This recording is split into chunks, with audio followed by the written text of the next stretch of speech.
வணக்கம். நிலவி வரும் தமிழக அரசியல் சூழ்நிலையினால் இதை நான் பதிவிடுகிறேன். தொடர்ந்து முழுமையான எண்ணிக்கை இல்லாததினால் 3 முறை விஜய் அவர்கள் சந்தித்த பின்பும் ஆளுநர் திருப்பி அனுப்பியிருக்கிறார். ஆளுநர் மாளிகை தெளிவாக சொல்கிறது, நீங்கள் எண்ணிக்கையோடு வாருங்கள், நாங்கள் அனுமதி தருகிறோம் என்று. ஒவ்வொரு முறையும் எண்ணிக்கை இல்லாமல் சென்று விட்டு ஆளுநர் மீது பழி போடுவது எந்த விதத்திலும் நியாயம் இல்லை.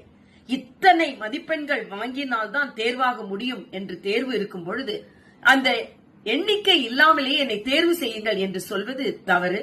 அது மக்களின் நம்பிக்கை பெற்றதாக ஆகாது. அது மட்டுமல்ல, இன்றைய காலகட்டத்தில் தமிழக முதலமைச்சர் அவர்கள் சொல்கிறார்கள், தனிப்பெரும் கட்சியை நீங்கள் அழைக்க வேண்டும் என்று சொல்லிவிட்டு பின்னால் இருந்து அதற்கு பல முட்டுக்கட்டைகளையும் போட்டுக் கொண்டிருக்கிறார்கள். ஆக வெளித்தோற்றத்தில் விஜயை ஆதரிப்பது போல ஒரு தோற்றத்தை ஏற்படுத்திவிட்டு எல்லோரும் முட்டுக்கட்டை போட்டுக் கொண்டிருக்கிறார்கள். அதுதான் இன்றைய அரசியல் சூழ்நிலையாக இருக்கிறது. கம்யூனிஸ்டுகள் ஆதரவை தெரிவித்துவிட்டு மத்தியில் இருந்து பாரதிய ஜனதா கட்சி ஆளுநருக்கு அழுத்தம் தருகிறது என்று சொல்கிறார்கள். அதிலும் உண்மை இல்லை. நான் கேட்கிறேன், திருமாவளவன் அவர்களின் ஆதரவுக்காக காத்திருக்கிறோம் என்று சொல்கிறார்கள்.